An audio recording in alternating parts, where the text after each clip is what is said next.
A Super Bowl champion. The Green Bay Packers have won the Super Bowl. The Packers' all-time leading scorer. A game winner for Mason Crosby. It's time for the Mason Crosby Show with Mitch Nellis on the Wisconsin Sports Radio Network. Powered by the Potawatomi Sportsbook and on the free Odyssey app.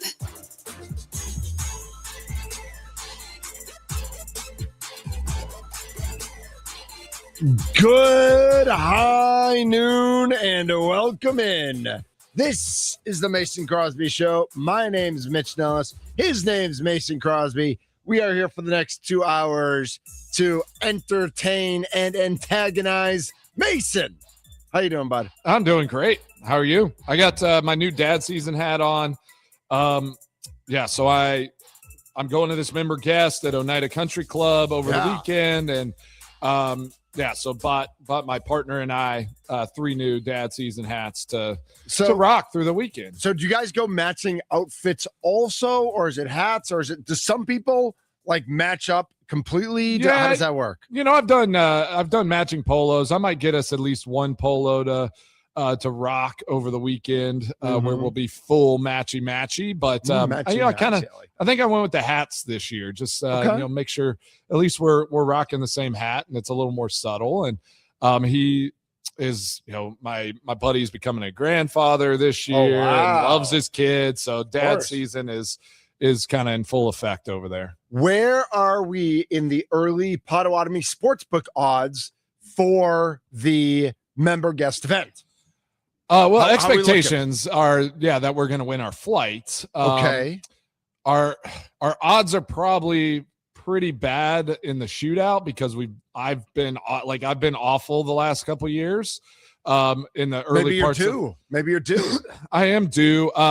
My flight is not till Sunday morning this year. So like the past 2 years, we've always had something looming right at the end of kind of end of regulation. Okay. So it's like rushing out of there. And I think that affected our game. So this year don't have to bail out early. So we're going to be dialed in. I think nice. It's going to be a good year for this team. Awesome. Well, this is the Mason Crosby Show on the Wisconsin Sports Radio Network. Mitch Nellis, aka Thunder, Mason Crosby here with you. And Tark Skubal, still not a Milwaukee Brewer. He is indeed a LA Dodger. And I believe, if I'm not mistaken, I'm going to click on the scores tab that I'm looking at. Dodgers at Cubs. Skubal pitching for the Dodgers tonight at the Chicago Cubs. I love that. That's it. That will be his debut as the 69-44 Dodgers. So the Dodgers still half a game behind the Milwaukee Brewers for the best record overall. Take on the 64-49 Cubs. The Cubs are not that bad. Cubs only 5.5 behind, 6 back in the loss column, 5.5 behind.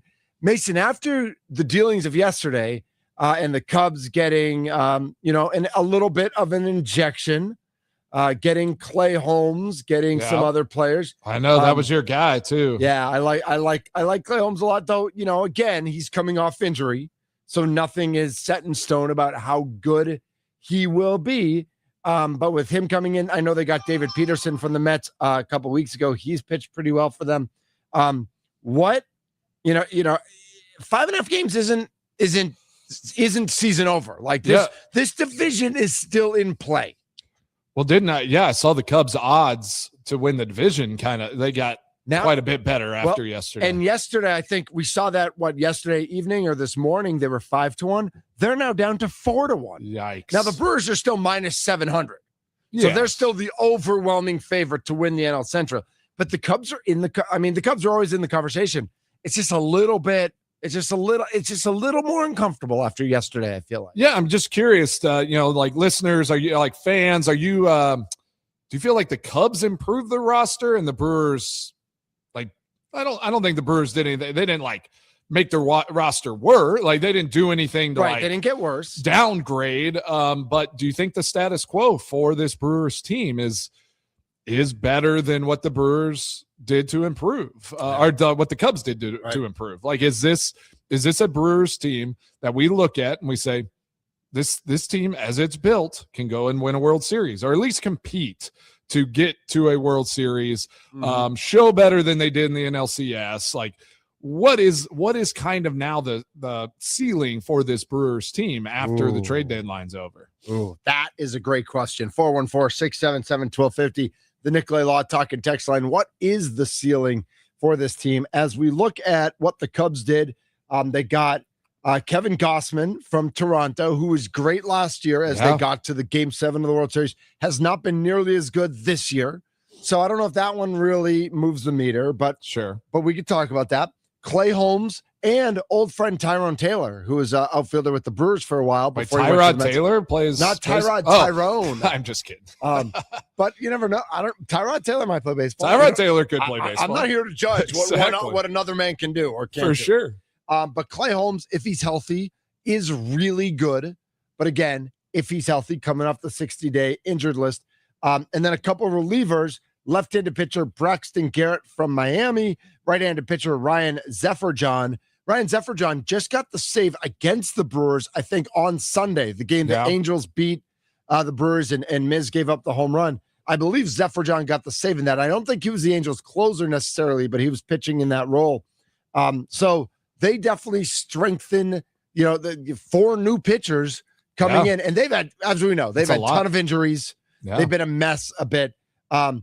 You said it. The Brewers didn't get worse, but did the Cubs get better enough to make this a divisional race as we look at the last 60 games of the year? Yeah, that's going to be the question. And I think after this trade deadline, this next 2 weeks are going to be really telling to see where everyone's falling in the line. Because as the Brewers did last year, they made a huge run in August, right? Like it was. Yep. Wasn't that when they had their win streak? Was that late July, early August last year? Yeah, it was into August for sure. So, because that's when Terang hit like 30 home runs in a month or something. Exactly. Maybe not that many. We just need to see. We need to see this Brewers team kind of grab back hold of this division. I feel like here in the last week or two, they've kind of just, it's status quo. And that's my concern with the Brewers team not making any big splashes in this trade deadline is that is status quo a good place to land? Right. Like it wasn't. It didn't work out for them last year. We need a juice. Like there needs to be some piece that juices this team towards the playoffs. Then I have a question for you, Mace. As fans, I feel like we need juice, and we're a little bummed. Yeah. After yesterday, we're a little bummed after the news Saturday night about Skubal. Do the players need a little juice? Like, was there a little hangover Sunday, losing 3-0 to the Angels? Was there a continued little hangover yesterday? And is that something that exists? And remember, it's not one of 17 where it's like it should be easier to get up to. When you're playing 162, is it even reasonable to say, hey, it's okay to have like 1 or 2 games? Like, you got to get back at it today. You got to get back on it today. But like, is it reasonable or is it understandable if you lose a couple games to losing juice because you thought something great was going to happen and then it didn't really come to fruition? I don't think the players were locked in on like, oh, I hope we get somebody so that we can be a better team. Like I don't think anyone in that clubhouse was thinking that way. Okay. Let's chalk yesterday's game up to they were on the West Coast. Yep. They don't take a day off. They don't have a day off. They go right home and play. That. Yeah. So and they're playing the Pittsburgh Pirates, who just kind seem of their to kryptonite, right? Have their number at times, right? Like they just lay eggs against this team. So I think tonight's game is the important one. You got Logan Henderson pitching. This is an important one. They need to win tonight, get back on track. And I think with this Brewers team, if they go throughout the rest of August into these playoffs, just winning series, splitting 4-game series like this, where winning 3 you win 2-2, or you win 3 out of 4, or winning 3-game series, making sure you winning win the 3 games. Yeah, like it's that. Like you just got to win these series. Like I think if you do that, if you're not dropping series, if you don't get swept, like you're going to hold off the Cubs. Like I do believe that. I think this Brewers team just has to be consistent and then get Miz, keep Miz healthy, keep these guys healthy, have that starting rotation really solid going into the playoffs. I think they're going to be fine, but I do think this game tonight is really important. You got Logan Henderson on the mound. He's having a heck of a season. He's now your number 2. I mean, until Harrison comes back and gets healthy, I think Logan's your 2. And he's proven it. Like he's pitched like a 2. Yeah, for sure. Yeah, and now with Harrison being out, he's the guy. He's the guy that we need to see step up. He needs to show his worth in a game like this where, again, let's just say yesterday was a day off, right? It's like, all right, they unfortunately didn't have a day off after going to the West Coast, which is bad scheduling in a sense. It's like they just a bummer. They were just on the road on the West Coast for what, a week? 8 days. Yep. And so let's take yesterday with a grain of salt. This is an important game for this Brewers team. Totally agree. He's Mason Crosby. I'm Mitch Nellis, aka Thunder. 414-677-1250. Some texts already coming in. Let's go to Ram on the north side of Milwaukee. Ram, you are first up here on the Mason Crosby Show. I got a question, Mitch and Mason. Why aren't we talking about the Brewers in these tight games, stranding runners on the bases? I'm not really. Their pitching is fine. But getting runners in the playoffs to win those 2-1 games or 3-2 games, or you got runners in the 8th inning at first and third, because we got speed on the base. But the question is the bat. I always thought the bat was been the question in question. Like even when they play, when they play the Pirates, those are like playoff games. I look at those games. So why isn't there more discussion about that bat to get by to bring those runners in? And we know about Yelich, that sort of thing. But going into this September and October, in those games when it's a little colder outside, you got to bring runners in. I think our pitching is fine, but let's have a discussion about the bat. How y'all feel about these bats, though? Ram, that's where I'm at on that. Ram, that's a great point. Yep, that's a great point, Mason. A lot of people are asking. Now, if you saw the trades throughout the entire trade deadline, very few bats in general dealt. It was almost all pitchers. Yeah. But that's the question. I mean, listen, we know Cooper Pratt's good. We know Lara's good. Frelick's good. Mitchell's good. Ortiz has been okay. But none of them are like game breakers who are going to dominate a short series. And the Brewers just seem to be very happy. Listen, they're top 5 in runs. They're top 5 in on-base percentage. They're top 5 in ground balls. They put the ball in play. But they don't have home runs. They're last in home runs. And is that that's a concern, right? And that's what jumps out, I think, to fans who argue, oh, why are we focused so much on Skubal? Why didn't we go get a bat? That's what I said before the trade deadline. I'm just like, the pitching is fine. Like, if you look at it, like Sproat is having, he's having tough goes at times, but bottom of the 7th, let's just look at that last night. Like they're down 4-3, right? Mm-hmm. Ortiz gets on third. Terang sends him, gets him there. Churio walks. I mean, you're at the top of your your lineup, and Yelich strikes out swinging. Contreras strikes out swinging. It's like you're down 4-3. Like that's the expectation is that those guys are going to score a run and at least tie this ball game. Or again, those guys, Yelich is supposed to hit a home run there. Yep. Hit a home run, send in a couple, send in 3 runs, and now you probably win this game. So I think that's my concern in the playoffs. You get in a series against the Dodgers and you get runners on base. And if you can't just, if you're depending on your whole lineup to be hot at the same time, that is just a tough recipe to go and win a series against a really good team like the Dodgers. Yeah. Like you got to have sparks of guys get hot and they hit home runs or they do big things. And that's why I thought we needed just a hot bat right now. Like get somebody that is just going to get you in at bat. And again, I love Yelich, but like is it somebody that's going to be that DH? Yeah. Like that is going to be hot in that moment. And do you think Yelich come playoff time? Like he is, I mean, he's a big part of this team, but he would have to take himself out. Do you put Vaughn or like somebody in that spot instead of Yelich? You might bench him for a game. Anything more than that, and I really believe he would have to take himself out. I mean, you look at this roster, Jake's up to 20 home runs, and 20's okay, but 20 leads the team. Then Bryce is at 16. And listen, so if Bryce is at 16 and he's on pace for 23, that's a lot of home runs from your second baseman. Sure. Yeah, that's a great number. Yeah. Churio's at 13, and Churio's played about half a season now. Yeah. So if he's on pace as a 26 home run guy, again, that's a good number. But then Contreras is at 10. Yeah. Garrett Mitchell and Gary Sanchez at 8. Yelich at 7. Vaughn is at 4, and Vaughn's almost at half a season. He's at 4. Vaughn's just not hitting for power at all right now. And it's all right, so can you how much can you play Andrew Vaughn? His OPS overall is still 858, which is still really good. Yeah.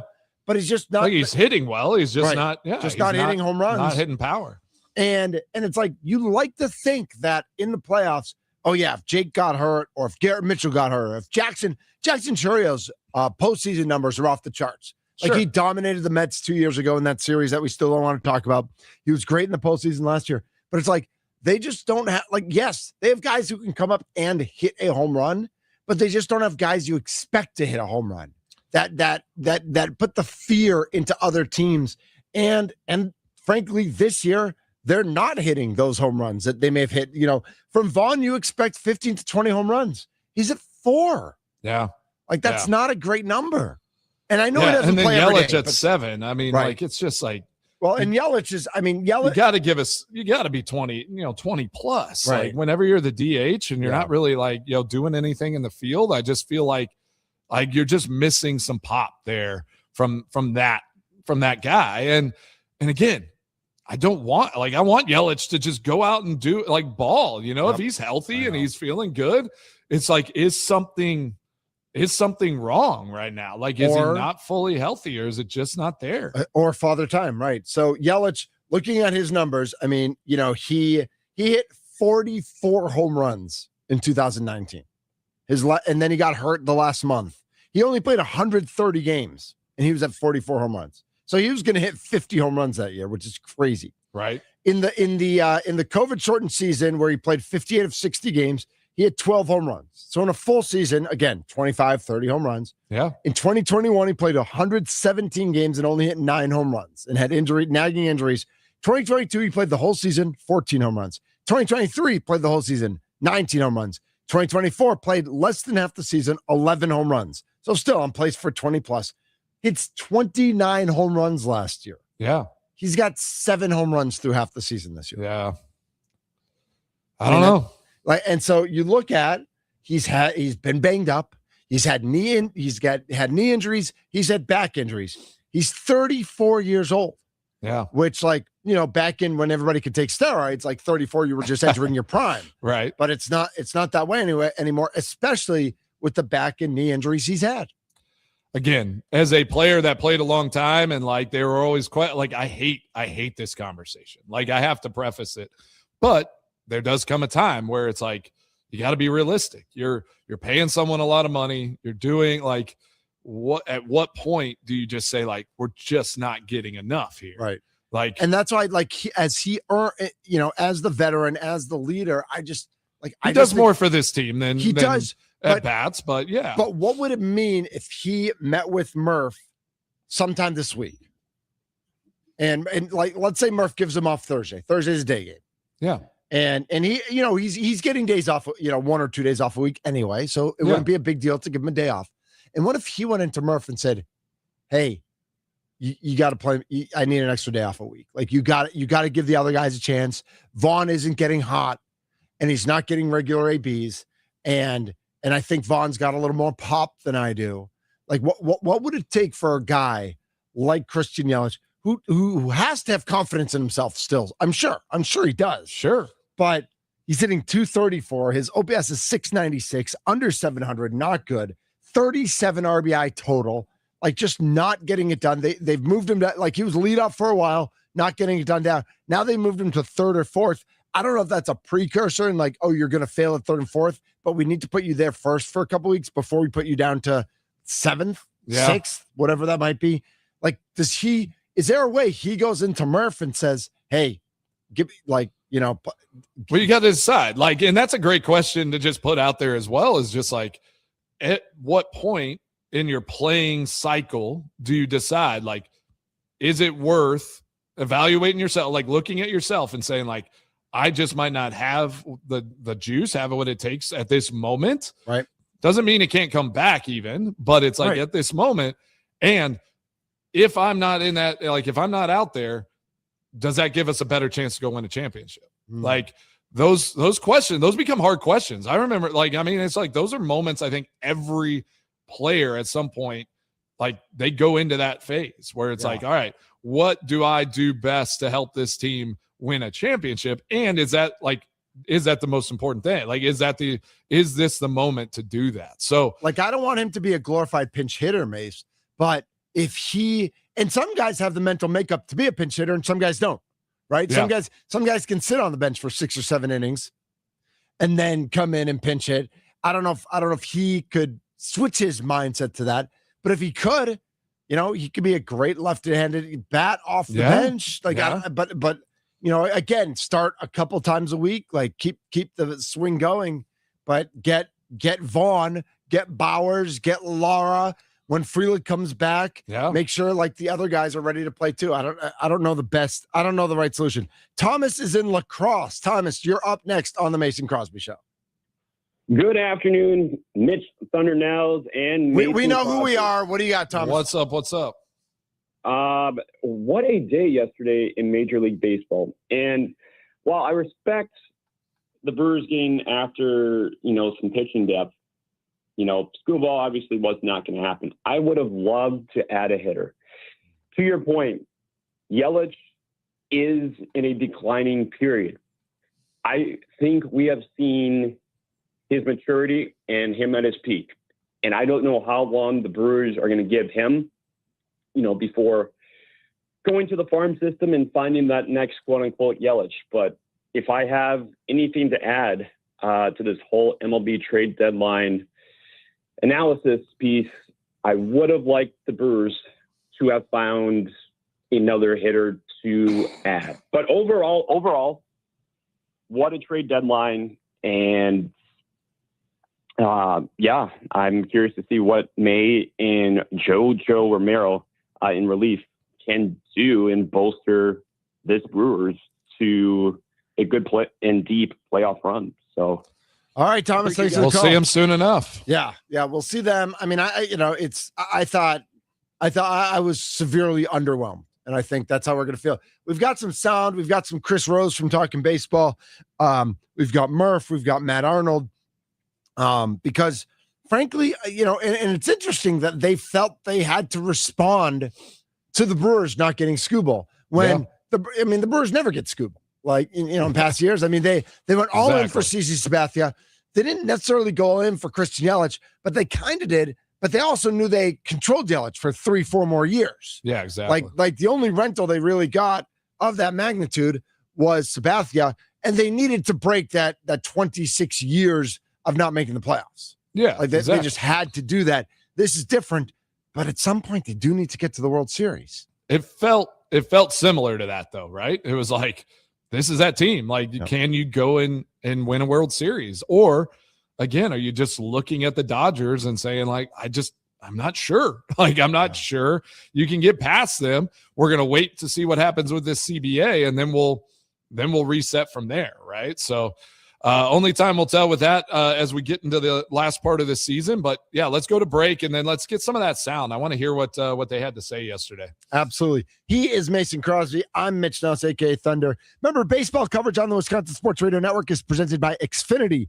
Score the most reliable Wi-Fi, one price, 5 years guaranteed. Xfinity. Imagine that you're listening and watching the Mason Crosby Show. Yes, sir.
This is the Mason Crosby Show. Mitch Nellis, a.k.a. Thunder. Mason Crosby, a.k.a. the Kicker, a.k.a. the Pancake Maker, is here. Mace, you sent some pictures this morning. You chocolate chip pancakes? Yeah, Ooh, you don't like chocolate chips? So I'm not I don't like them inside the pancakes. Oh, really? Yeah, I like toppings. We disagree. I like toppings. I don't want to have them mixed in. And the kids love them. We disagree to the nth degree, bro. So I made half naan, and then I let them put chocolate chips in, and then made a half batch with that. But just put the chocolate chips in the batter, man. The pancakes look good though. They look great. I've got Fanny Farmer cookbook, the griddle cakes, and my dad he's a baker. Okay. He loves baking cookies and all the stuff. So, once you make the batter, you got to let it sit for a few minutes, let it kind of rise up just a little bit. And then that's how you get those fluffy pancakes. And I'm curious. I am curious. Nicolay Law, fan talking text line 617. Is that right? 414. Yeah, 677. Oh, sorry. 414-677-1250. I've only been saying it for 2 years, but I just you almost went Boston on us. I almost went Boston. 617. Yeah, I'm Boston. I grew up with a 617 number, bro. Yeah, I was giving them your number. There you go. But anyways, do you like big fluffy pancakes and eating one at a time, or stacking stacking fluffy pancakes, or do some people actually like kind of thinner pancakes and doing like a 6-stack?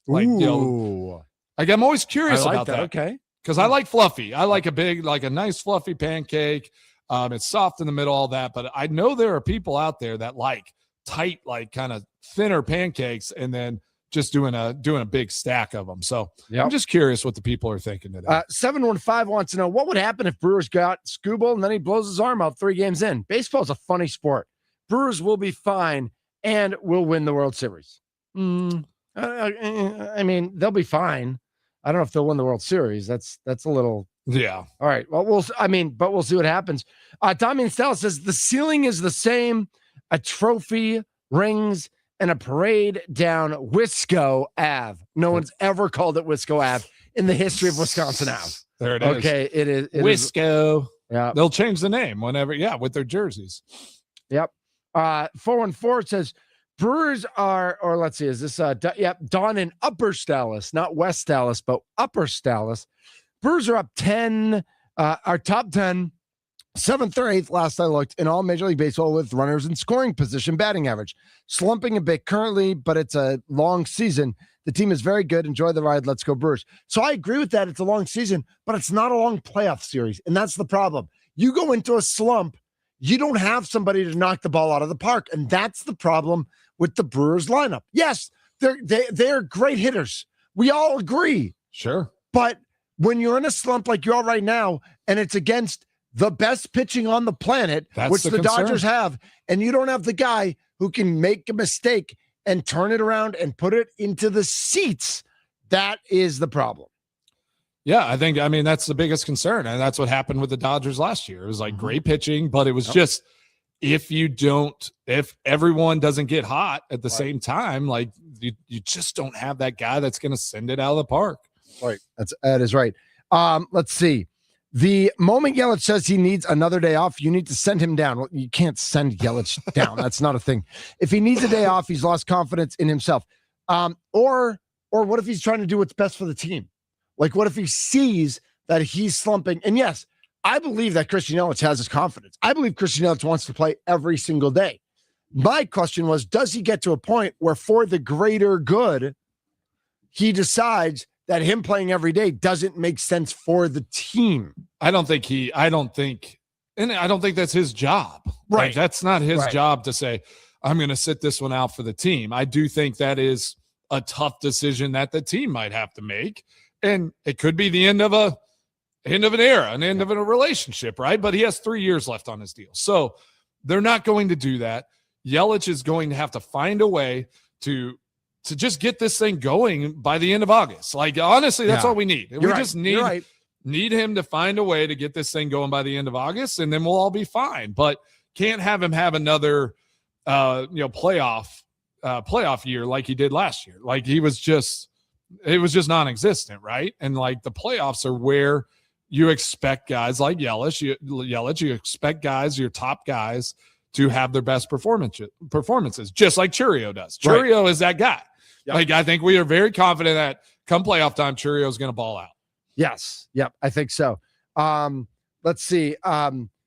Scooble wanted to go to LA. They appeased him. For some reason, they didn't want to frustrate Scooble, says TJ in Texas. So that is another rumor. And I don't know if this is another conspiracy, that he wanted to go to LA because he thinks there's a chance that the Dodgers will sign him to a long-term deal. And he wanted a long-term deal before the lockout happens in December. He didn't want to go into December. He didn't want to go into this offseason that makes sense. As a free agent, especially if he could lock up a deal now. And there was no way he was signing an extension with the Brewers. But what is Detroit like? What is like? Who like? Why would Detroit? Why would Detroit care? Right? Like so if there were better offers on the table, like why would Detroit care? What Scooble want? All right. So here's what Steven G-Town says. He means if you think the best deal on paper is what someone takes every time, then you're lying to yourself. You guys personally would take a deal you like with someone you like over necessarily the best deal. Buying a car, you'd go to a friend who sells first and probably take it. Not if you're Detroit Tigers. Right, not if you're the GM of a baseball team. It doesn't benefit them to try to help Scooble out, to get a long-term deal somewhere else. Yep. Again, the rumors are right, like though they do deal with agents and a lot of similar agents, and there might have been a conversation there where it's like, all right, hey, if we deal Scooble to the Dodgers and he gets his deal, we have some players that you represent, and we're gonna want to have a more team friendly deal come down the line. So I don't know if that stuff happens, but that'd be the only way in my mind. Right. If I'm a business, if I'm looking to get a team that's going to compete for the next 5 to 10 years, and I want to get prospect, because you just got prospects. So if you think like Brewers offer better prospects, like I'm going to take the best prospects because that's a good business decision. Right. Like dealing Scooble and letting someone else sign him doesn't benefit you at all. Yeah. Well, and there's different names that are coming out now of who the Brewers really were offering. And, they have a lot of infielders to offer, and the Dodgers wanted an outfielder and a major league ready pitcher. So they wanted Logan Henderson and Logan Henderson. So they were asking for different things from the Brewers. Right. Yeah. Hey Mason, you missed a couple cakes last week. I'm gonna need you to go sit out a week for a younger and stronger guy. Don't worry, you'll totally get your job back after your nap time and juice. Thanks for all you did for this team, old man. Doesn't that sound a bit ridiculous? Stop this Yelich nonsense. I mean, that's how it works in all professional leagues. If you're not performing, there is a time where they have to tell you, the team has to make a tough decision. Yeah, that is the thing. Do I think Yelich can turn it around? Sure. He is a professional, and he's been excellent for a long time, and he is the Brewers. He is the anchor of what this team has built and what they have done. So do I want them to do that? No, but they're going to have to decide if he can't come out and find a way to help this team as the DH. Right. They need something. 9-2. You got to have juice going into the playoffs. 9-2. Get this thing going by the end of August. Yelich has had 4+ months already to go get it going. How much more do you honestly need to see? It's time. So there are some people. Yeah. Yep. I don't know. And then John in Milwaukee says, let's see. I can't see the beginning of what he wrote, but he says something about the Brewers do have the best record in baseball after all. And again, they have the best regular season in baseball. They have the best record in the regular season of baseball. That does not necessarily compute to playoff baseball. Exactly. It just doesn't. Let's go to Pat Murphy. Murphy was, Murph wasn't involved, but Murph obviously is involved in what the team is doing. He may not know exactly what Matt Arnold's doing or who's offered or some of the names, but he knows how the process works. So let's start with Murph here. All right. The initial reaction that it was kind of like us against the Dodgers for Scooble. I don't believe that for 1 minute, meaning I'm not saying we weren't. I know we went after trying to get that player. I don't know exactly the details of it all, but I know this. It isn't as simple as that's a better package. It's not as simple as that. There's a lot more layers to it. I don't understand it fully, but I think this is, a bigger situation rather than, well, that was a better package. And to say that the Brewers didn't try is simply incorrect. And I couldn't get anybody to try. You gotta sometimes you just gotta, you gotta be responsible too, And the suggestion, Vinny, does it force you to go tighten, sharpen your sword a little bit? Yeah, it does. So if that creates a little better edge, so be it. Still not going to make it easy. It's not going to make it easy when we play the series against the Dodgers next week. But I'm sure they think they got a little better this week, and they probably did. But I think by the end of today, we'll have gotten better. But if anything else, maybe this whole time of year helps us start to refocus. Okay, like who are we, and how did we get here? To Soph's point, like we created this. All right, where do we go from here? All right. Well, hey, I love Murph and his mindset. Yep. It's just like, hey, if it gives us an edge, and we know that now, like Dodgers have the best four starters collectively in the major leagues. Like when we face them, we're just going to have to be better, and we're going to have to be great. And if that's the mindset, like just start preparing that. Start building your war chest, as people like to say, of like, how are we going to combat this once that time comes? And who knows? I mean, it could be good for this Brewers team. They could feel like they got kind of, hit in the mouth a little bit. Like Dodgers just keep adding. Now that we have our backs against the wall, can we hit our way out of it? Yeah, and that's what they're going to need to do. Harley is at the Milwaukee VA. Harley, you're up on the Mason Crosby Show. Hey, Thunder. Hey, Mason. What's up? What is up is when is Milwaukee going to do it? I mean, you get a chance in a lifetime to make a trade to possibly go to the World Series, and you don't do it. Thunder, you said that you wouldn't trade Midday. I would have traded him in a heartbeat. I mean, you have to sometimes sacrifice prospects to get a quality, in this case, pitcher to go to the World Series. Would you really, Thunder, would you really lose your mind if we went to the World Series, actually won it, and everybody said, oh, my God, we traded Midday away? No, you're right. You're right. I would lose my mind in joy and in tears. That's right. You're right. But you're right. The sad reality of sports is there's no guarantee. Right. I mean, there is no guarantee the Dodgers are going to win the World Series. That's true. That is not a guarantee. I mean, there's Toronto took him to 7 games last year. But Harley, you bring up a good point. The Dodgers got better, Mason. The Dodgers got better. We did not. That is the issue, is that, there were no pieces added that made this Brewers team significantly better in this trade deadline. Yep. They're really good right now. So you gotta hope that they can find juice. Yeah, but is Yelich is not the answer. Yelich is not the answer. Look at his postseason. His postseason's been terrible. You're right. Yep. You're right. I'm a Brewer fan. I love them, but again, when are they going to do it? I'm just so disappointed that this year was so many prospects. We've got a godzillion prospects down there. Godzillion. And it's just so frustrating that you have a school that comes up and say, okay, we're going to pull the trigger. Was it Mason and Thunder? Would it be a guarantee? No. But what we have, I just feel like we're just going to go into the same old rut. Harley, thanks for the call. Yeah. But Harley, we are going to enjoy the ride. And I know there's a lot of people on the talking text line. Hey, I'm still here. I'm still here for the ride. I'm still here to root this team on and support and back them. But Mason, will we be disappointed whenever it falls short? And we're going to say, gosh, what could have been? Yes, that is sports, and that is the world we live in, and that is unless you're the Dodgers. We're all here. We're all here for the ride, and the ride is fine. Okay, the ride's a good ride, but the ride's not the goal.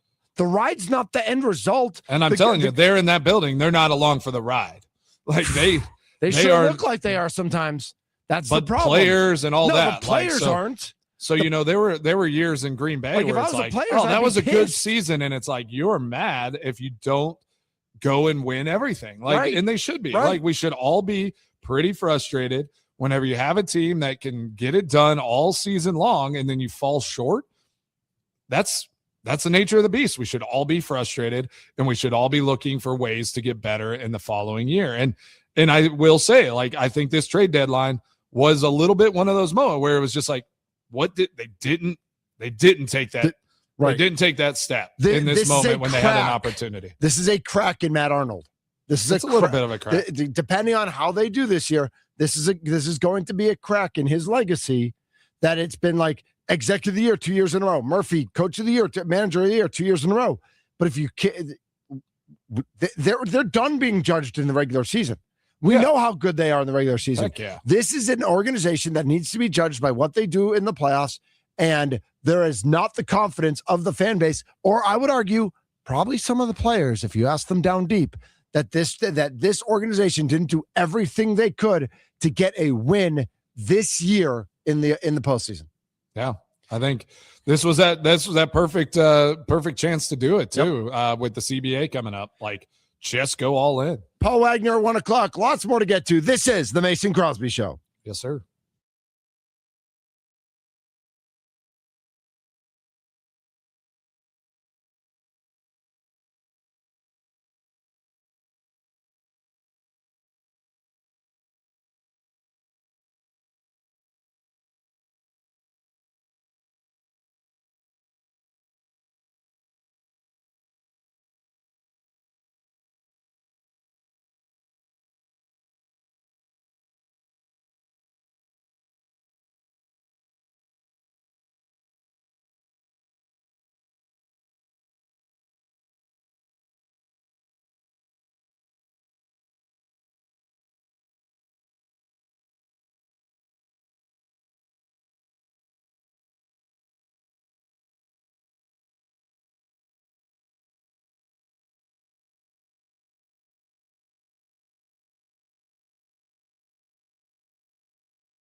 This is the Mason Crosby Show. Mitch Nellis here with you. About a minute left in the hour before we get to Paul Wagner at the top.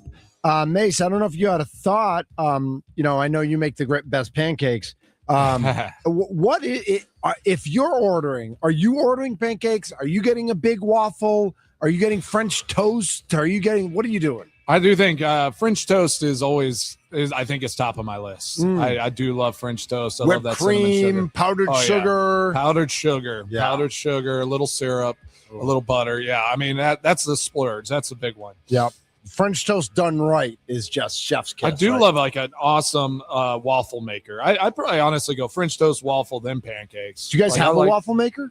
We don't have a waffle maker. Oh, yeah. We have a mini waffle maker. Oh, I love So the girls will waffles. make like 10 chocolate chip waffles at once. It's amazing. Gosh, yeah. I love that. All right. Paul Wagner. Do that for dinner. Breakfast for dinner. Favorite all time. All right. I'm going to do that next week for sure when it's just me and Little Rumble. Paul Wagner is next.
A Super Bowl champion. The Green Bay Packers have won the Super Bowl. The Packers' all-time leading scorer. A game winner for Mason Crosby. It's time for the Mason Crosby Show with Mitch Nellis on the Wisconsin Sports Radio Network, powered by the PWagz Sportsbook and on the free Odyssey app. All right. It's hour number 2 for the Mason Crosby Show. We are high noon, and we go. Let's go to Saskatchewan, Canada. Saskatoon, perhaps? Saskatoon, Regina. Right. We go back to Regina. What is the time zone in Regina, Saskatchewan, Canada right now? It's got to be Mountain Time. It's got to be. Could be. It's noon 02 right now. Yes. Oh, Mason Crosby for the win. There we go. It's good. It's good. Right down the middle. Yeah. Nailed it. What's going on, Mason? I still got it. Yeah, you do. Yeah. Love that.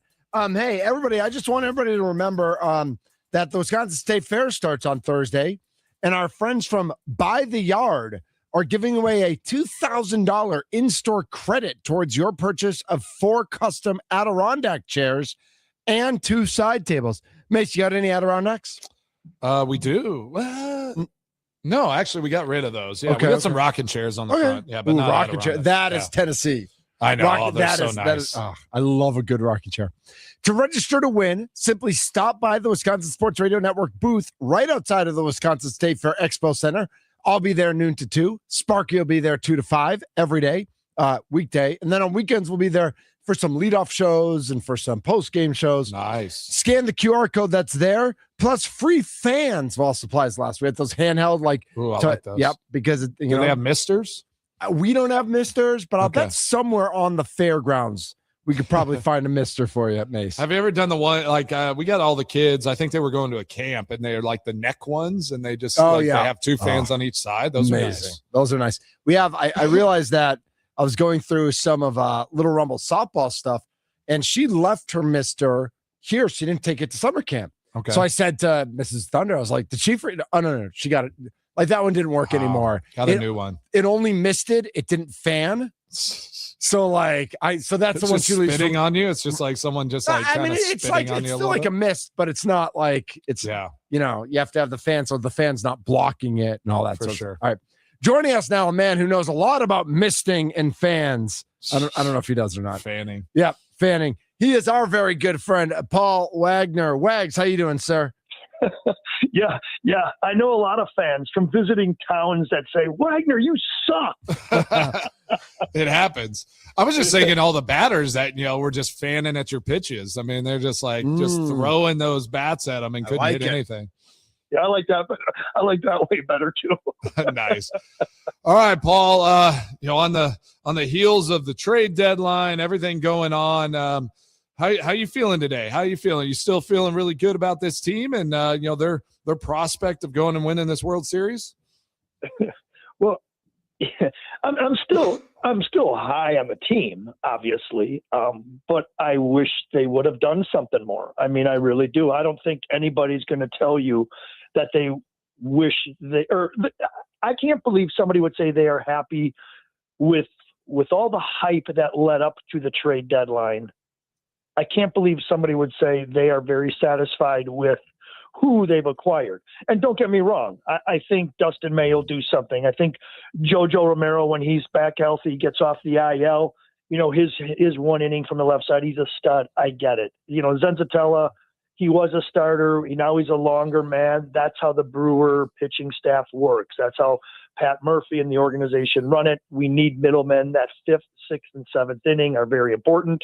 Yep. So I see it. I see it, but I wanted more, and every year I want more. And it's getting to that point where the Milwaukee Brewers may even win more than 97 games this year, possibly more than last year. And I want more because I want it solidified that we can beat the Dodgers and go to the World Series.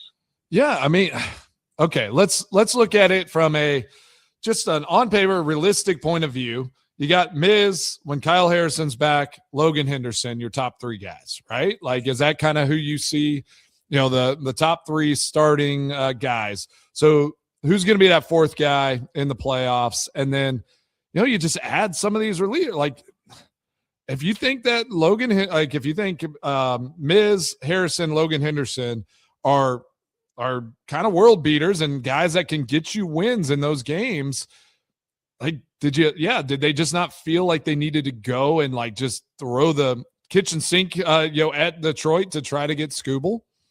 Yeah. But you look at all the guys you mentioned, very inexperienced. And playoff time is a different game. It's a different animal. And regardless of sport, it doesn't matter. For sure. The regular season is one animal and postseason is another animal. And though Tarek Skubal, you can go back and you can tell me, well, the Detroit Tigers didn't do anything. He's 3-3 in postseason appearances and this and that. He's a 2-time Cy Young winner. So now I'm kind of biting myself because you win the Cy Young in the regular season and what you do in the postseason.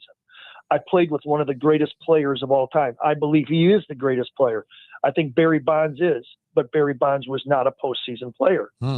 I think the Milwaukee Brewers needed some type of, I'm not saying a stud, but I wanted that leadership. I wanted that because they're so young. They're not going to lose because of that. They may not win because of that, if that makes sense in some weird way. No, I like that, Paul. I talk about that all the time. That's so wise, Mason. You are wise. Yeah. You are wise. And we talk about that on the show all the time of like, it doesn't have to be a Scooble necessarily, but like a veteran, like established leader. Again, Brandon Woodruff, like being hurt, kind of hits you a little bit there. But if you had you just brought in like an established vet that has been in those moments, can kind of help these guys in that bullpen, in those spaces on what it takes to get the job done. Like, is that kind of what you're saying? You would hope that they would have maybe gotten a piece like that? Yeah. Like I'm not to show them what it is like. I mean, we all know baseball is the baseball game. It's the game of baseball, 9 outs, 9 innings, or 27 outs. We know it, but the game just accelerates a little bit. So there's always nice to have maybe like a settling piece there. I'm not saying let's just use a Gosman from I was going to bring up Gosman. I was going to say, do you wish they would have gone after him like the Cubs did? Yeah. Like somebody that may not be the top of the line, but he can be a steady Eddie. There's certain situations that you can't, even a Robbie Ray. And I looked at Detroit, and if we were going after Scooble, I liked Casey Mize too. But somebody else, I can't remember who did it, maybe San Diego. San Diego goes after Robbie Ray, who's also won a Cy Young. He's not that elite postseason pitcher. And then I wanted Casey Mize, but then Casey Mize doesn't have the experience too. So I can see that lateral move maybe being avoided. But somebody like a Gosman, a Ray, a veteran with veteran leadership with maybe minimal postseason, just to bridge us, just to calm the senses when the doors close in the clubhouse. We got Paul Wagner joining the Mason Crosby show as we do every week, talking about the Brewers and what they did in this trade deadline and what we can expect going forward. Let's talk about that a little bit, the Cubs and the moves they made. Should we have a little concern? 5.5 games back. Do you think the Brewers can hold them off? Like, are we concerned about what this Cubs team might be able to do here in August? No. All right. I like it. No. Wow. I needed that from you. Needed that from you, Paul. You always give me that. I just lean on you for these answers. Yeah, I ain't holding back. No, we respect every team. You respect every team like we've talked about before. But that's a good PC answer. That's a good PC answer. Does not respect the Cubs. The Milwaukee Brewers are elite. The Milwaukee Brewers have a game plan. They are led well. They play well. They play hard. They play down to the last out. These things won't hurt them. Anybody's acquisitions, I don't see really, especially in our division, I don't see that coming up and overtaking us, or I'm not worried about losing the Central. But again, I say that because I'm not worried about the regular season. The postseason is where I wanted it. I want more. I want more. And we know the pieces that are needed to get to the big game. And I just wish we could have made that work. Yeah. Well said.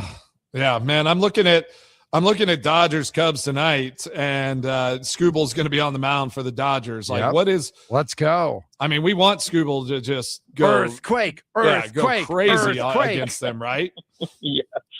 Yeah. I mean, yeah, it is. But I don't think the Milwaukee Brewer organization looks necessarily in that rear view mirror to see what everybody else is doing. Yeah, we know the trades, the acquisitions that everybody else has made, but the Brewers do the Brewers. And I think Matt Arnold and that coaching staff and that front office, when they do them, that's when they succeed. And that's what they did.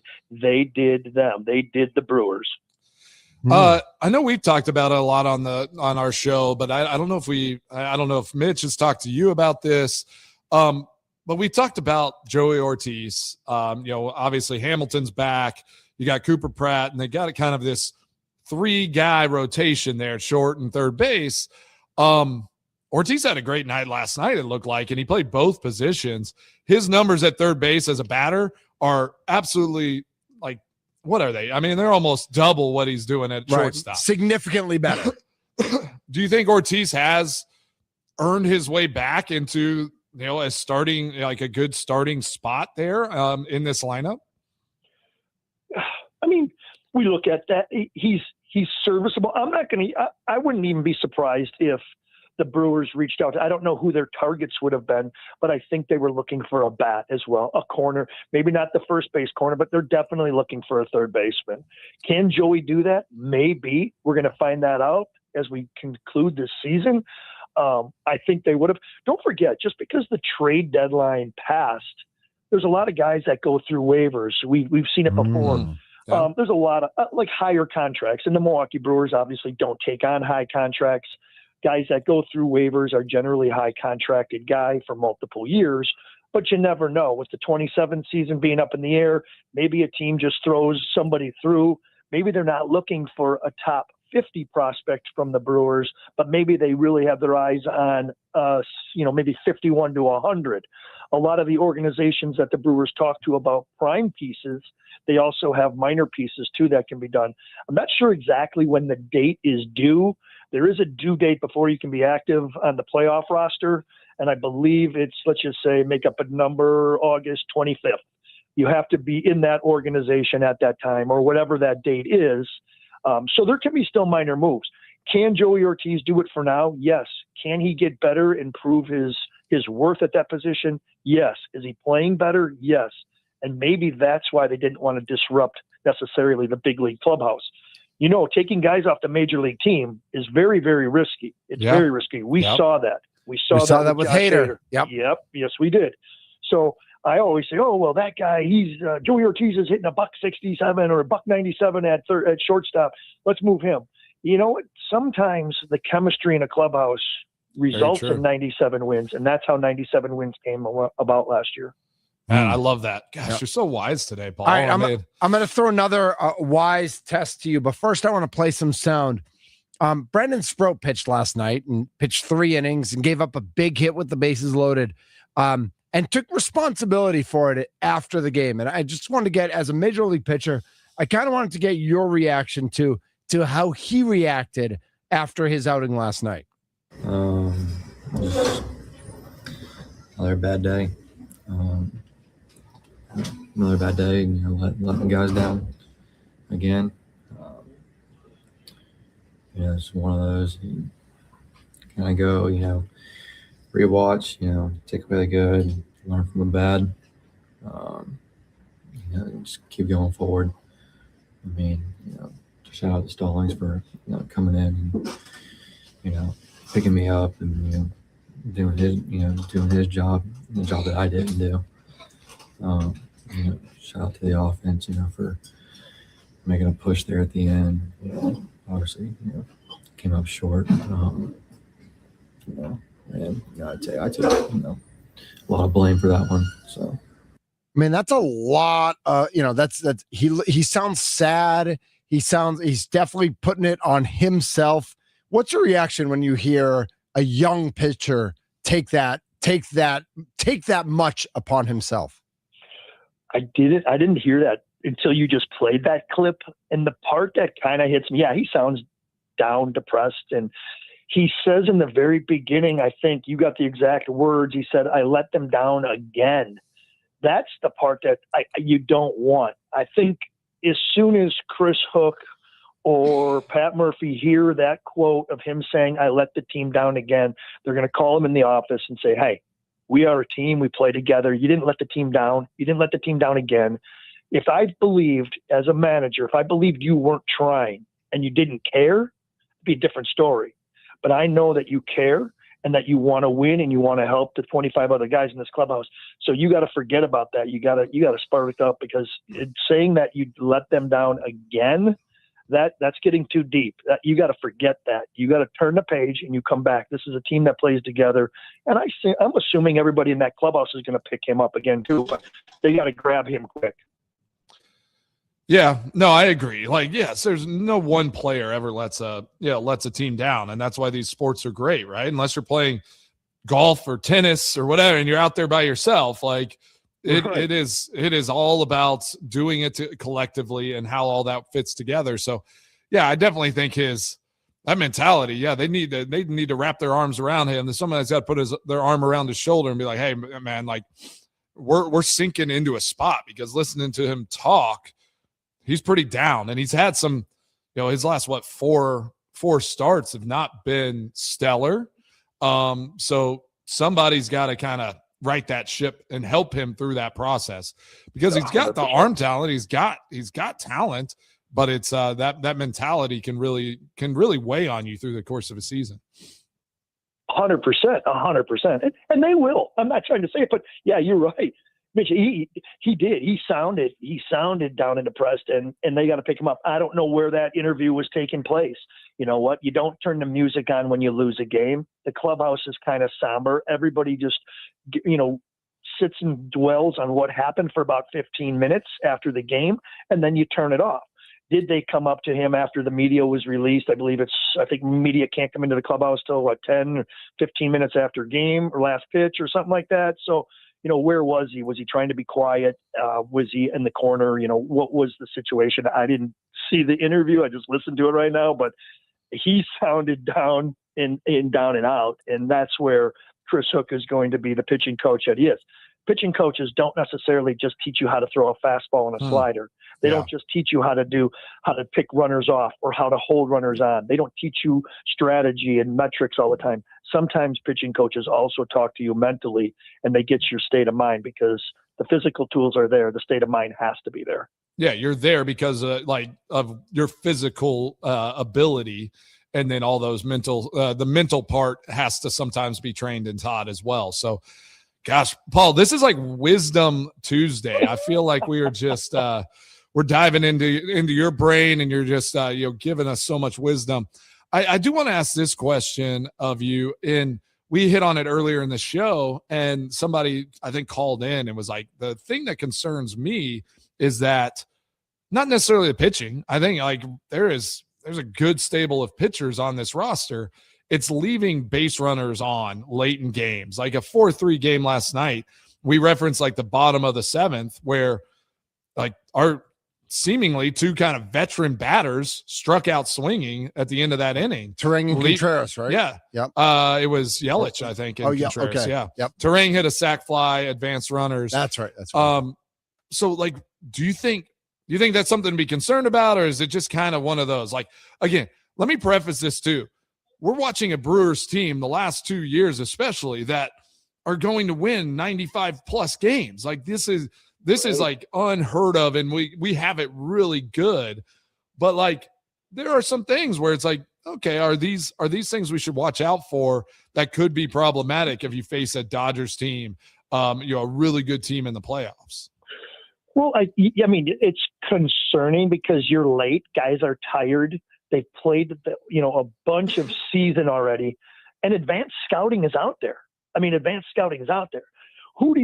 I send an advanced scout out to watch the Milwaukee Brewers, I don't, and again, no disrespect to this individual, I don't send a guy out there to spend 4 days and watch a series to tell me how to get Joey Ortiz out.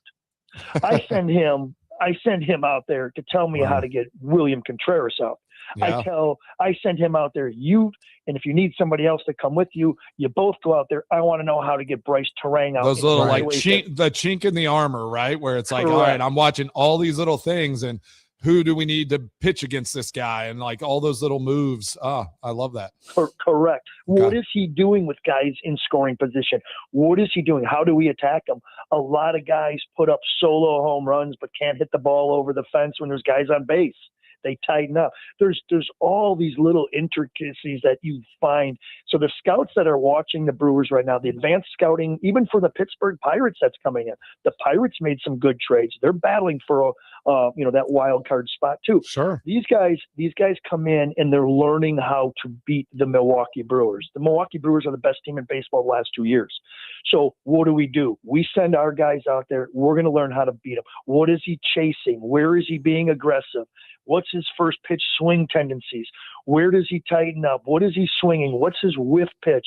There's so many things that they are looking to exploit our offensive power or our offensive, let's just say, prowess, our good players, that's when postseason comes in. The report flips. And if you're starting to see that right now, they're just showing you what to do. So is it concerning? They're tired. They're still their players. But yeah, I mean, every day they go out there, they open up that window just a little bit more, and the draft comes in, and you're exposed. All right, Paul. Before we let you go, let's just hit on this series against the Pirates, which, like Pittsburgh, the Pirates seem to have the Brewers' number a little bit at times, especially if they're in Pittsburgh. But talk a little bit about that. And I referenced this, and I'd be curious to hear your take on it from playing in the major leagues and being in this sport. Coming from the West Coast, didn't have a day off, played the Pirates last night. It would have been nice to have a day off, coming off the West Coast trip there. Do you look at last night's game as like, obviously you want to win every game, but all right, we can move past that one. I look at tonight's game as a really important one. You got Logan Henderson on the mound. Take yesterday as like your day off in a sense, like you lost that game. Is tonight a really important game for this Brewers team after the trade deadline, after all this, to kind of get back right for this season, moving into August towards the playoffs? Yeah, I mean, you're right. And we talked about this the other week, maybe a couple of weeks ago, when Pat Murphy mentioned the West Coast, East Coast travel. And if it's not an excuse, don't bring it up. And I agree with that. So it is truth. It's truth. So, when you fly west to east, it's a lot harder than going east to west. Mm-hmm. So is that an excuse? No. I said that last time. I don't believe it is. But you bounce back. You have to. If you're a little tired, everybody was a little jet lagged. Everybody was a little sore. Everybody is everything. So tonight, yeah, it is a bounce back game, I guess. I think most importantly is just to get your feet back underneath you, because there is still season left. And there still is valuable, important games ahead of us. So we have to be ready. But again, push that. It's a rear view. You played that game yesterday. Yesterday was yesterday. Today is today. Tomorrow is tomorrow. Don't even worry about it. That's right. Wow. Yeah. I got to write that down. I got to write that down. Wags, what else are you up to? What do you got going on? We are in Sioux City, Iowa, facing the Sioux City Explorers, and it's absolutely downpouring right now. So bus time got pushed back. Brutal. But it looks like it may clear up a little bit. And again, same old story. The Hard Rock Casino here in Sioux City, another casino that stole all my money. If you see a guy walking back to Wisconsin in his shorts and no shirt, yep, that's me again. They took it all. All right. Hard Rock Casino. I'm just Googling it. So, well, at least you had your phone so you could spit that wisdom on us today. Love that. Yeah. Well, check out that Sioux City Hard Rock. Did they at least feed you? Most valuable customer, Paul Wagner. Yeah, they did. Did you get comped a meal at least? I got my little, unfortunately, I do. In fact, I got my little, $150 free play and my $150 a meal. So, yeah, maybe I got a little bit out. All right. So you got a little something out of it. Nicely done. Well, Paul, thank you so much for jumping on today, and we will talk to you next week. Awesome, boys. Be careful. Yeah, right. You as well. That's Paul Wagner joining us here on the Guest Hotline, powered by Gruber Law. One call. That's all. And dropping some knowledge today, Mason. No doubt about it, right? Yeah, that was just a wisdom trail that we were on there. And it was all I'm here for all that. Yep. I love that. I had to play that Brandon Sproat though, because I saw that and I was like, that was heavy. Yeah, he's got some weight on him right now. Yeah, and I know he does, and I know with May coming in, like, does May take his spot when Harrison comes back too? I've said it for a month now that I wouldn't hate throwing Sproat in the bullpen for the rest of the year. Getting his mind right as a bullpen flamethrower and getting him back as a starter next year. I think you can do that with young kids sometimes. So we'll see. He just tries to get a little too much on the edge, and it's just not throwing good pitches sometimes. Like, it's just like trying to be perfect on the mound instead of just like let's just throw gas. And I think that's where Miz has taken those steps. It's like he's just going to throw his best pitches, and he is going to just make you beat him, at his best game. I think that's a good point. I think Sproat's still trying to figure out like what he wants his best pitch to be. So he's throwing a bunch of A-, B+ pitches that are getting fouled off. Yeah. And then he tries to be too perfect and hit that black, and then then he walks a couple. And then he gives up one big hit. I mean, he gave up one big hit last night, but that's 3 runs. But then you listen to him after, like, that one moment, like, I think hits him harder than it should at this time with just how his mentality is right now. That's a good point. He's Mason Crosby. I'm Mitch Nelson. We're going to talk a little Tucker Kraft. Zay Flowers got his flowers today, right? Zay Flowers and Bijan Robinson. Oh, and Bijan Robinson too. Is big. Tucker Kraft next? I think so. Bum, bum, bum. This is the Mason Crosby Show.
This is the Mason Crosby Show.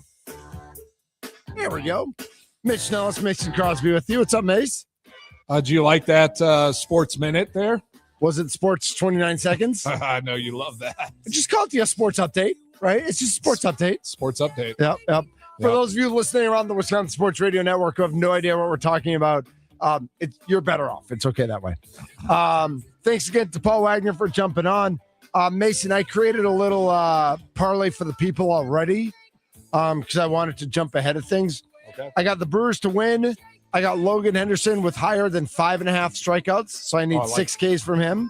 Then I got Scooble with higher than 6.5 strikeouts to dominate the Cubs tonight. Ooh. It's only plus, what do I have it at? +1. I have 5 to win 14-15, so that's almost 3 to 1. I'll take it. Nice. I'm submitting it. I'm going with it. So do it.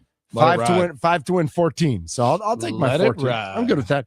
KJ is in West Dallas. KJ wanted to jump on the Mason Crosby Show. What do you got for us, KJ?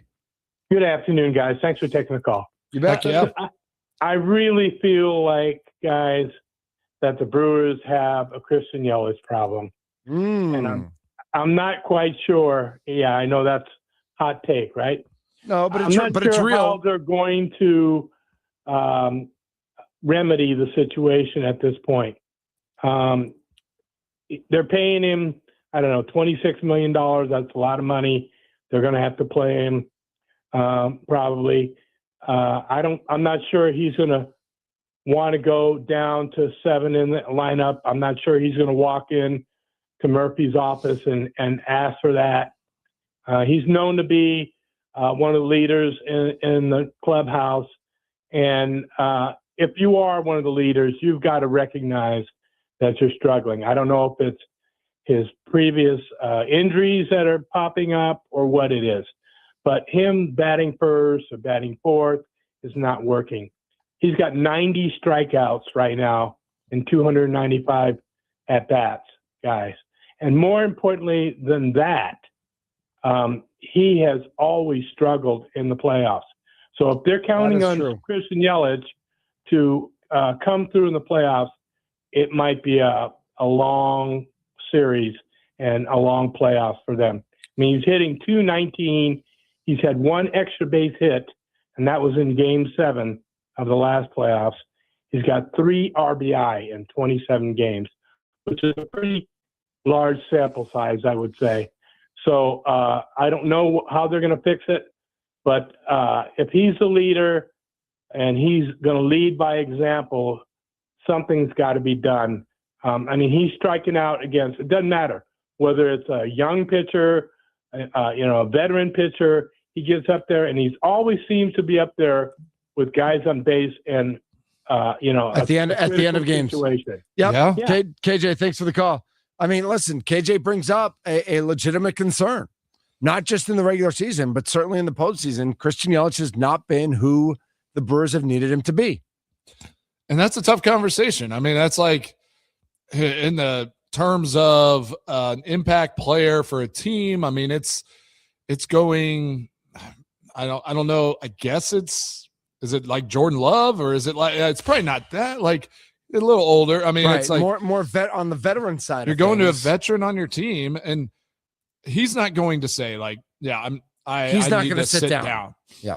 But there probably needs to be a conversation like, hey, like what's going on? Like, how do we get you either back in form or how do we manage this so that we know that we're going to get the best version of you whenever we put you out there? Like, that's just, those are hard conversations, but come playoff time, those are the conversations that have to be, you have to have those if you want to go and win the big games and like get to where you want to go. So, honestly, they get into the playoffs and he struggles in that first series or in that first game of that series. And in a sense, like you're going to have to look at that as an option and say, hey, like Ellie, like it's just not happening. Like how do we fix this? Mason, we weren't talking about movies, were we?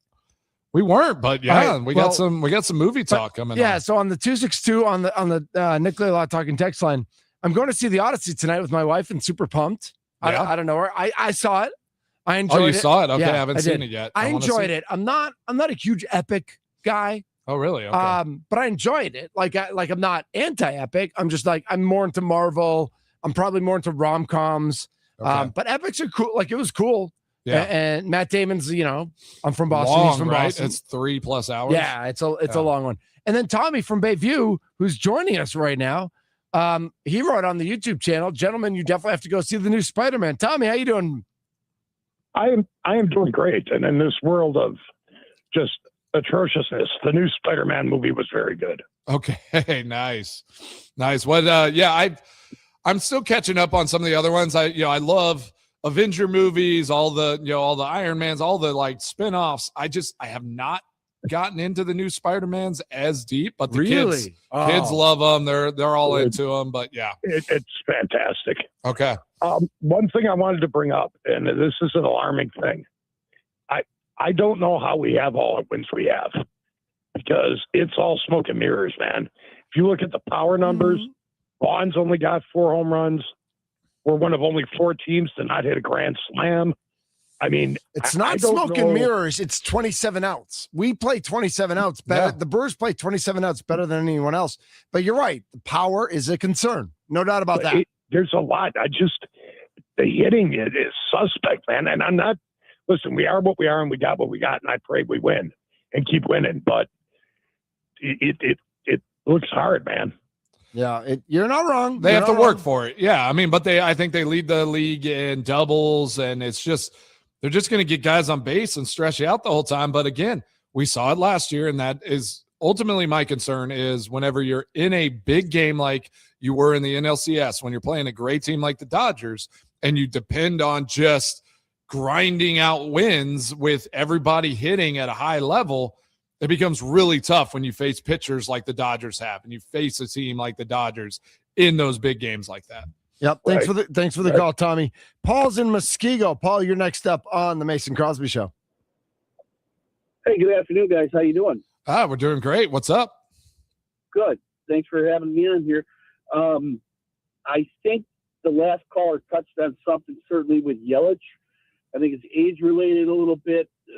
They're busting him inside. He's trying to take everything now to left field. He's not making an adjustment, and he just simply needs to make the adjustment. But my bigger concern is with the other guys that you count on, Contreras in particular.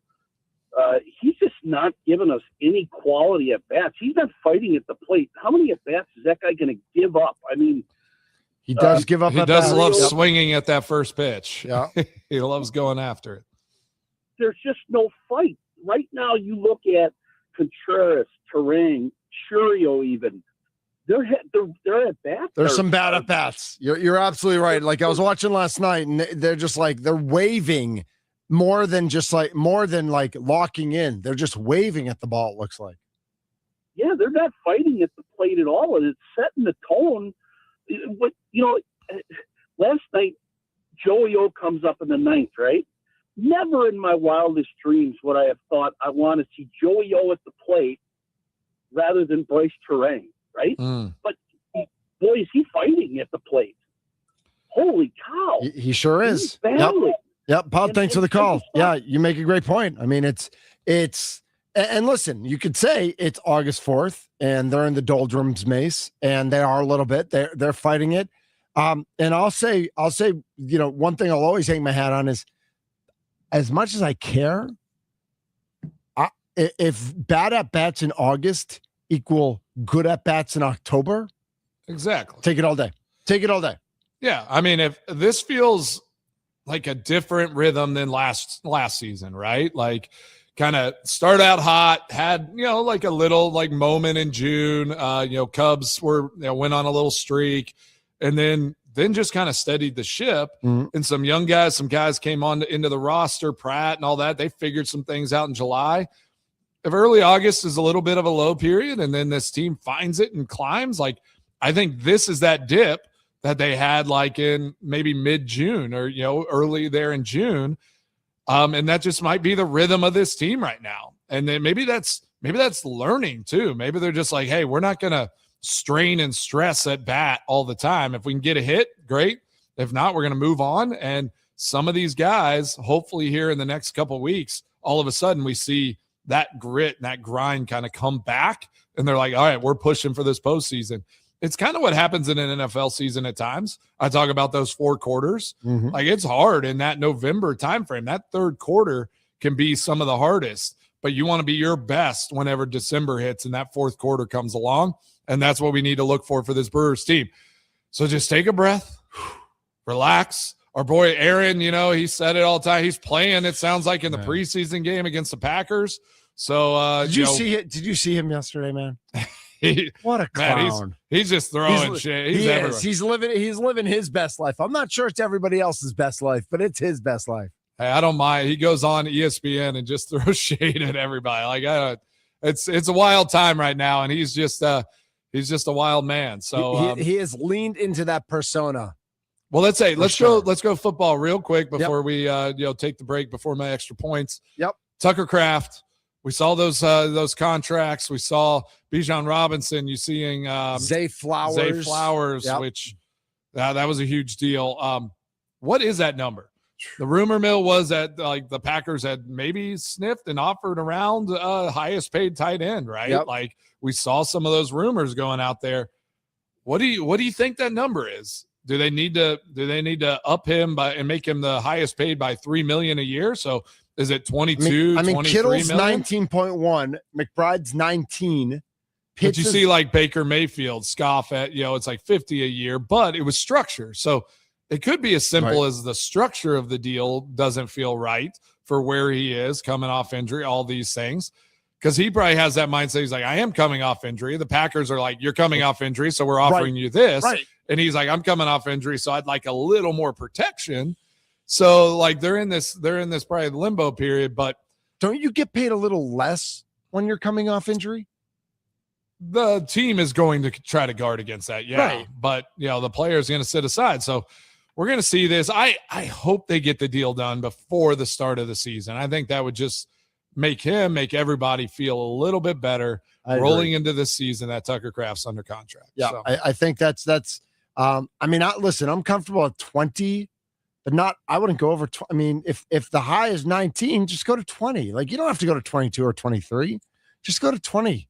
Yeah, just make him the highest paid. Just make him the highest paid and be done with it. Make it a Packer type structure where you give him a lot of upfront, give him a good signing bonus, and then the last 2 years you can either restructure or move on. So there you go. Exactly. Yeah. Mason's extra points are next here on the Mason Crosby Show. Yes, sir.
What's on Mason Crosby's mind today? Now I'm thinking. It's time for Extra Points, powered by the Potawatomi Sportsbook on the Mason Crosby Show with Mitch Nellis. Tell me what's on your mind. On the Wisconsin Sports Radio Network. All right, awesome Tuesday as we recapped all of the Major League Baseball trades and how the Brewers are going to try to get this done the rest of the season and win this World Series. Just win tonight. Just win tonight. Sure. Let's go Paul Wagner. Like he spit some wisdom on us just one at a time. Let's just take tonight. I'm watching the Browns in training camp right now. Why would you subject yourself to that? I don't know. Well, I'm just interested. So Shedeur Sanders, and I think I saw all the quarterbacks for the Browns have the little GoPro on their helmets. And okay, that's fun. That's just some coach. They're like, we got to get more video and more clips. Like, I cannot imagine sitting in that quarterback room and they're like, we're going to go over that footage of like your head cam, like the worst. I mean, talk about too much information and too much like too much video. Just unnecessary. That's going to muddy up everything. I like you go and watch that and you're just going to be like, oh my gosh, okay, I see all these things. Like it's either going to be great for him. He throws like 30 touchdowns or he's going to throw 500 interceptions because he's just going to be thinking so much about that head cam. So good on you, Browns. It feels about right that y'all would be the head cam team. That just feels fitting for a Browns organization. Yep. 414 says, Thunder, you say you are comfortable with paying Kraft $20 million as if it's your own money. That's the Packers money, right? It's the Packers way. I'm very comfortable spending the Packers money. Exactly. Yeah. I mean, Goody, everybody up there, Mark Murray, they all talked about it. It's like, yeah, we're paying this guy. It's like, well, it's the Packers money. Yes, that's right. But it's all of ours. Yep. Makes you back tomorrow. I'm back tomorrow and then off to Green Bay for a little golf. That's right. Love it. Can't wait. We'll talk Brewers. I think we have Andy Herman on tomorrow. Oh, let's get it. Yeah. Can't wait. Fun. That should be a blast. He is Mason Crosby. I'm Mitch Nelson. Remember, I will be at State Fair starting Thursday with our friends from Buy the Yard. Come by for your chance to win a $2,000 in-store credit. This has been the Mason Crosby Show. Yep. Talk to you tomorrow.